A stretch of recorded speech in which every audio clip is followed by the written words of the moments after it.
So today, I wanted to take a moment to talk about something that's very near and dear to my own heart, and that's integrating the arts in an everyday classroom setting and why it should be a continuous practice. So, for the purposes of this video, the term art is going to refer to several different mediums, including visual art, dance, literature, music, and theater. Throughout the semester, we've been looking at the book Creating Meaning Through Literature and the Arts, which was written by Claudia E. Coronet. And she spends the first several chapters describing the benefits that incorporating the arts has on students. Specifically, she touches on the three different domains that students have, which are the intellectual domain, the social domain, and the personal and emotional domain. As teachers, it's our responsibility to help students nurture each one of these different domains. I'll be going a little more into detail about how the arts help nurture each one throughout the course of this video. So first, we have the intellectual domain. In our classrooms, we want students to be using their higher level thinking skills in order to think critically and solve problems. The act of creating art itself requires critical thinking. Artists must observe the world around them and take in different perspectives. Then, they must analyze and synthesize this information in order to even begin to create their own masterpieces. The process that Coronet refers to in order to make art is known as creative inquiry, and she describes how we use creative inquiry to create meaning, and she even draws parallels between creating art and other subjects like comprehending a passage or problem-solving skills in math or even a scientific investigation. So for her, creative inquiry includes imagining possibilities, collecting data, experimenting, making informed conclusions, critiquing, and communicating ideas. Each of these processes is actually found again in the Common Core standards for both English language arts and mathematics. So next, we have the social domain. By integrating the arts, we expose students to various cultures. Sure, the first time students listen to a new song or they experience a play for the first time, they might get the very basic sensory pleasure that comes from experiencing that as a brand new medium. But the cool thing about the arts is that it can actually portray different ideas in different cultures and languages and values outside of the student's own. For example, the book talks about the musical Les Miserables, which is about the escaped convict Jean Valjean and the French Revolution that he ends up fighting in.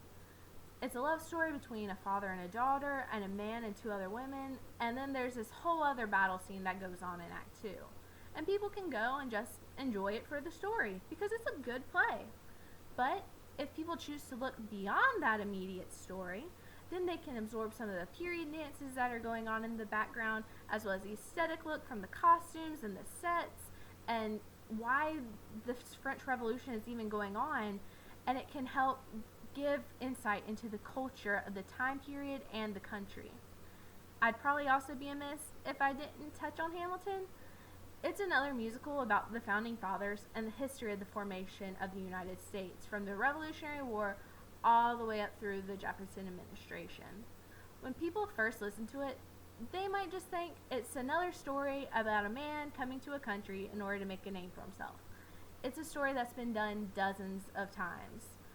But this one actually took a different approach to how the story was told, and it combined several different cultures into one show by talking about by using different forms of song in order to express the history that so many people know but might not be so clear on.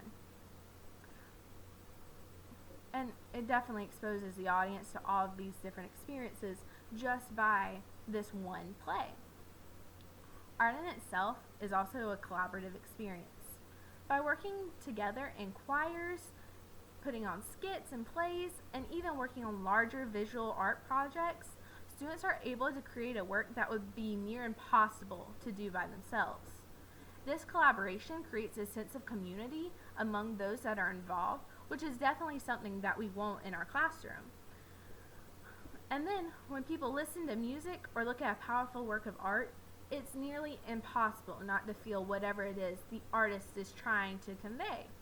So this opportunity to feel the same way helps to grow students' empathy and their concern for fellow students and even those outside of the classroom in the community as well. So finally, art impacts students' personal and emotional domain. So in most of the other subjects, emotions really don't play a role in what is produced. A science experiment must be performed, math follows a formula, but art's different. It actually thrives on a student's emotions and cognitive abilities and their ability to combine them in order to create a product. The arts get students interested in what they're doing, with students who find their projects worthwhile often looking for those little pockets of time where they can keep working on their art project. This dedication to these sorts of artworks really plays a role in helping with things like classroom management, especially with those students who might be labeled problem students. Often, these students are highly energetic and super creative, and they just need a way to channel this energy, and the arts give that opportunity. So there are actually educational theories to back up why integrating the arts is so important in our schools. Gardner's theory of multiple intelligences describes 8 different intelligences that people may have. Typically, schools only focus on 2, and those 2 are the verbal and logical intelligences, which we really see in our English and math classes. But students who might not be so strong in these 2 intelligences might feel left out or like they aren't as successful as their peers who are very strong in these 2 intelligences. Well, the arts can bring in all 8 of these intelligences, engaging any student in any way that might make sense to them. If a teacher can make that connection for the student through the arts, then they are more likely to have that student's attention throughout the lesson, and the student is more likely to comprehend what it is that they are learning.